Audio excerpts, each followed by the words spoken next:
नेपाल भारत और चाइना के मध्य स्थित एक बहुत ही खूबसूरत देश, जो कि मुख्य रूप से स्थित है हिमालय में।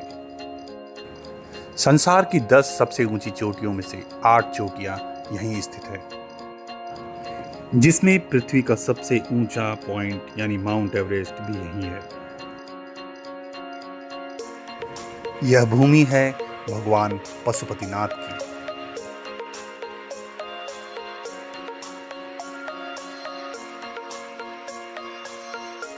यह भूमि है भगवान बुद्ध की।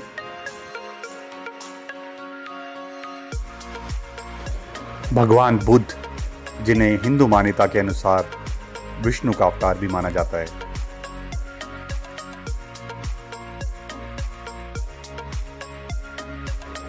यह भूमि है मां जानकी की।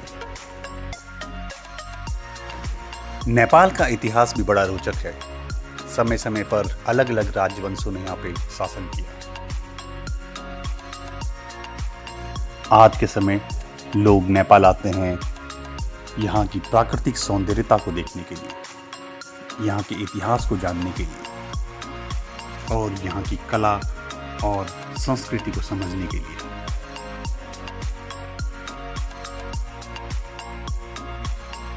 तो चलिए आप भी हमारे साथ नेपाल की इस अविस्मरणीय और रोचक यात्रा पर।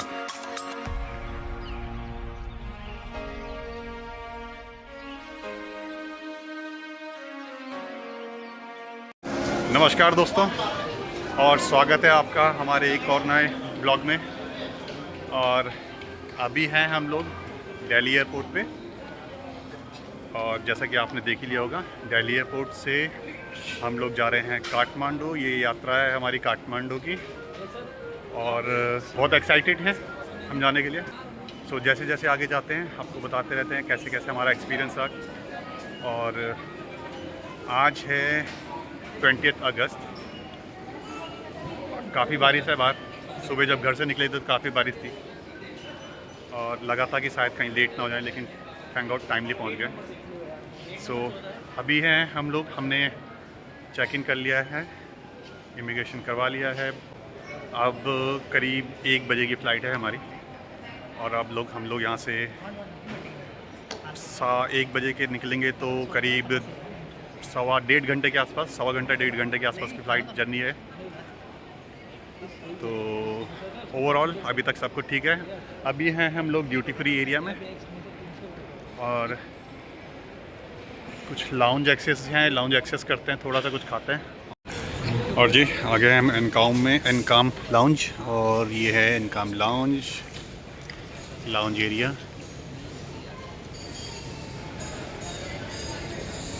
और ये हो रही है हमारे खाने की शुरुआत। ठीक लग रहा है, चलिए स्टार्ट करते हैं। और जी लाउंज एक्सेस कर लिया है। लाउंज एक्सेस के बाद पेट पूजा के बाद हम लोग आ गए हैं बाहर की तरफ, और अभी भी टाइम है। सो थोड़ी देर और यहाँ पे वेट करते हैं, और उसके बाद बोर्डिंग स्टार्ट होगी। सो ये है कुछ नज़ारा फूड कोर्ट का, टर्मिनल T3 IGI दिल्ली। तो अब हम जा रहे हैं बोर्डिंग गेट की तरफ। अच्छा, मेरे साथ कुछ मेरे मित्र भी हैं। ये है हमारे मित्र संजय जी, और ये हैं हमारे साथ जोशी जी।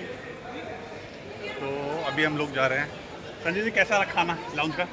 खाना सर बहुत बढ़िया था। और मैं तो लाउंज का बोलूँगा कि हर मतलब जो टूरिस्ट है या अपना पर्सनल है, 3-4 कार्ड बनाए, भरपूर आनंद लें, भरपूर आनंद ले। तो आपने आनंद लिया कि नहीं लिया? बहुत लिया सर। अच्छा। खाना भी खाया, बियर भी पिया। हाँ।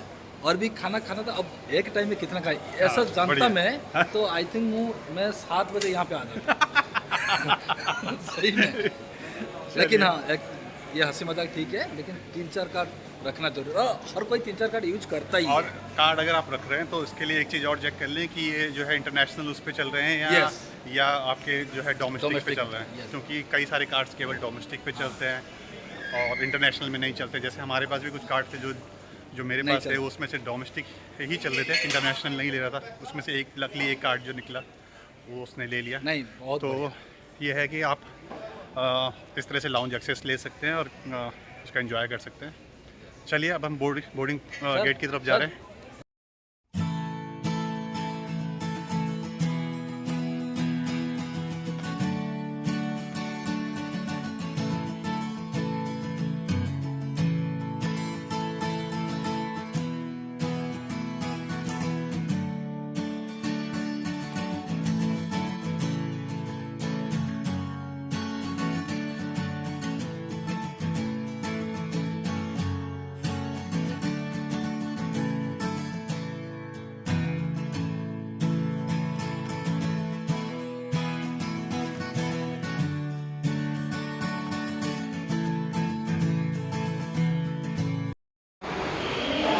और जी कर चुके हैं हम लोग लैंड, लेने जा रहे हैं बैग।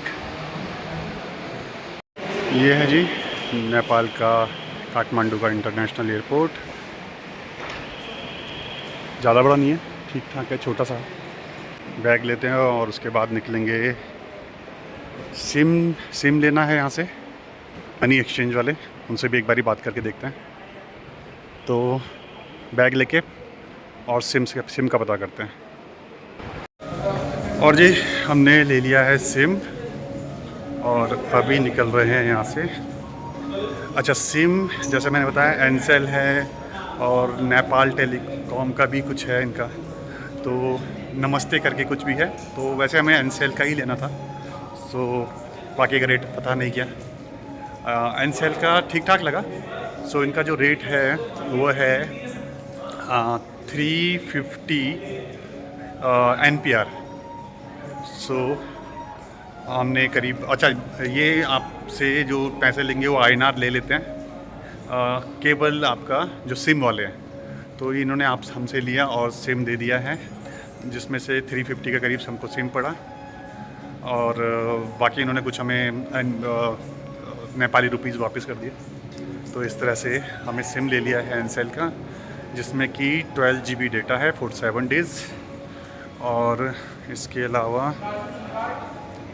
थैंक यू, और इसके अलावा 12 GB के अलावा 399 मिनट्स हैं लोकल। सो हमारे लिए सफिशिएंट है। अगर आपने हमारे पहले ब्लॉग देखा होगा तो इसी तरह से हमने श्रीलंका में भी इस तरह से ही वहीं से लोकल सिम ले लिया था, जो कि काफ़ी चीप पड़ता है। अगर आपको कुछ लोकल कॉलिंग करनी है तो लोकल तो ऑब्वियसली चलेगा। और इसके अलावा जो है जो आपको अपने, अगर आपको इंडिया में या कहीं और भी बाहर करना है कॉल, तो उसके लिए आप जो है आपके व्हाट्सएप कॉल या कुछ और जिससे भी आप कॉल कर सकते हैं, इंटरनेट कॉलिंग भी चल जाएगी। सो अच्छा है, ठीक है। अच्छा, दूसरा रहा करेंसी एक्सचेंज। तो करेंसी एक्सचेंज जैसे मैंने आई थिंक पहले बोला था कि यहाँ पे 100 रुपीज़ के लोग मनी आप ले लेते हैं, लेकिन करेंसी एक्सचेंज वाले नहीं ले रहे हैं। ये केवल डॉलर ही ले रहे हैं। सो हमने फ़िलहाल करेंसी एक्सचेंज यहाँ से नहीं कराया।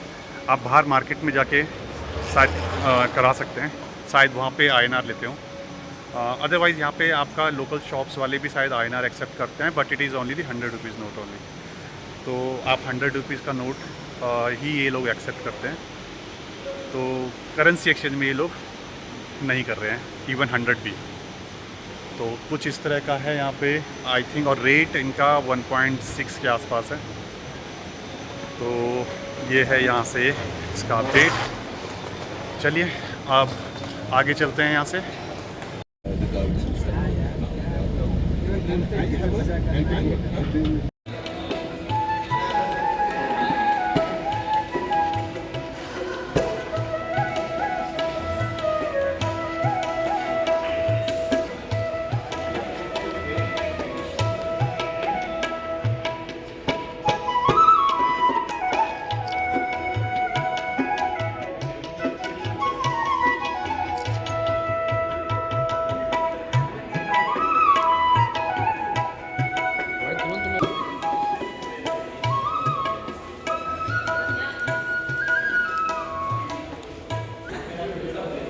हेलो दोस्तों, पहुंच गए हैं हम लोग अपने होटल।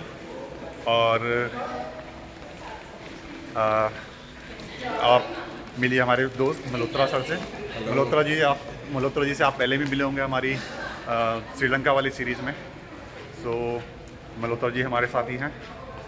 आते समय ये थोड़ा सा इनका प्लान अलग था, तो इसलिए आपको ये पहली वाली वीडियो में नहीं दिखे होंगे। तो अभी हम लोग 2-3 दिन यहीं पर ही हैं, और जैसे जैसे आगे चलते हैं आपको दिखाते रहते हैं। तो बने रहिए हमारे साथ, और मिलते हैं आपको एक नई वीडियो में। तब तक के लिए हमारे साथ बने रहने के लिए धन्यवाद।